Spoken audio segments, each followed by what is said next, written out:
ಚಲಿಸುತ್ತಿದ್ದ ಲಾರಿಯಲ್ಲಿ ಆಕಸ್ಮಿಕ ಅಗ್ನಿ ಅವಘಡ, ಲಕ್ಷಾಂತರ ರೂಪಾಯಿ ಮೌಲ್ಯದ ಗೋವಿನ ಜೋಳ ಭಸ್ಮ.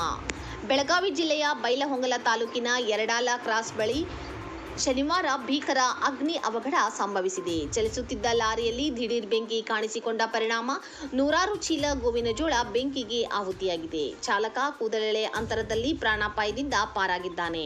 ನರಗುಂದದಿಂದ ಬೆಳಗಾವಿ ಕಡೆಗೆ ಸುಮಾರು 620 ಚೀಲ ಗೋವಿನ ಜೋಳ ತುಂಬಿಕೊಂಡು ಬರುತ್ತಿದ್ದ ಲಾರಿಯಲ್ಲಿ ಈ ಅವಘಡ ನಡೆದಿದೆ. ಹುಬ್ಬಳ್ಳಿ ಮೂಲದ ಶರೀಫ್ ಅಹಮದ್ ಮುಲ್ಲಾ ಅವರಿಗೆ ಸೇರಿದ ಲಾರಿ ಇದಾಗಿದ್ದು, ಬ್ಯಾಟರಿ ಶಾರ್ಟ್ ಸರ್ಕ್ಯೂಟ್ನಿಂದಾಗಿ ಬೆಂಕಿ ಕಾಣಿಸಿಕೊಂಡಿದೆ ಎನ್ನಲಾಗಿದೆ. ಬಿಸಿಲಿನ ತಾಪ ಹೆಚ್ಚಿದ್ದರಿಂದ ಬೆಂಕಿ ಕ್ಷಣಾರ್ಧದಲ್ಲಿ ಲಾರಿಯನ್ನೆಲ್ಲ ಆವರಿಸಿದ್ದು, ಲಕ್ಷಾಂತರ ರೂಪಾಯಿ ಮೌಲ್ಯದ ಧಾನ್ಯ ಸಂಪೂರ್ಣ ಸುಟ್ಟು ಕರಕಲಾಗಿದೆ. ಸಮಯ ಪ್ರಜ್ಞೆ ಮೆರೆದ ಚಾಲಕ. ಲಾರಿಯಲ್ಲಿ ಬೆಂಕಿ ಕಾಣಿಸಿಕೊಳ್ಳುತ್ತಿದ್ದಂತೆ ಚಾಲಕ ತಕ್ಷಣ ಕೆಳಕ್ಕೆ ಜಿಗಿದು ಪ್ರಾಣ ಉಳಿಸಿಕೊಂಡಿದ್ದಾನೆ. ಸ್ಥಳಕ್ಕೆ ಧಾವಿಸಿದ ಅಗ್ನಿಶಾಮಕ ದಳದ ಸಿಬ್ಬಂದಿ ಹಾಗೂ ಬೈಲಹೊಂಗಲ ಪೊಲೀಸರು ಬೆಂಕಿ ನಂದಿಸುವಲ್ಲಿ ಯಶಸ್ವಿಯಾದರು. ಘಟನೆಯಿಂದಾಗಿ ಹೆದ್ದಾರಿಯಲ್ಲಿ ದಟ್ಟವಾದ ಹೊಗೆ ಆವರಿಸಿ ಸಂಚಾರಕ್ಕೆ ತುಸು ಅಡಚಣೆಯಾಗಿತ್ತು. ಬೈಲಹೊಂಗಲ ಪೊಲೀಸ್ ಠಾಣೆಯಲ್ಲಿ ಪ್ರಕರಣ ದಾಖಲಾಗಿದೆ.